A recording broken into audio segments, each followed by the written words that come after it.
ত্রয়োদশ জাতীয় সংসদ নির্বাচনে ২,০২৬ জন প্রতিদ্বন্দ্বী প্রার্থীর মধ্যে ৫১৯ জন ঋণ গ্রহীতা।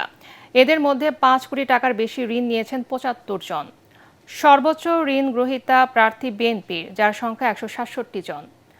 জাতীয় প্রেস ক্লাবে বেসরকারি সংস্থা সুশাসনের জন্য নাগরিক সুজন আয়োজিত ১৩তম জাতীয় সংসদ নির্বাচনে প্রার্থীদের তথ্য উপস্থাপন শীর্ষক সংবাদ সম্মেলনে এ তথ্য জানানো হয়।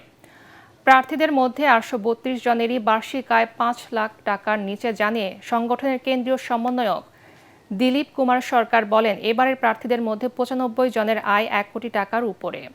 সুজন বলছে, এবারে নির্বাচনে শীর্ষ ১০ আয়কারীদের মধ্যে ৬ জন বিএনপির, বাকি ৪ জনের মধ্যে ৩ জন স্বতন্ত্র এবং একজন ইসলামী আন্দোলন বাংলাদেশের প্রার্থী।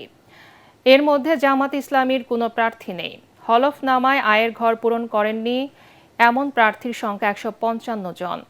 সংবাদ সম্মেলনে অন্যান্যের মধ্যে উপস্থিত ছিলেন সুজনের সম্পাদক বদিউল আলম মজুমদার।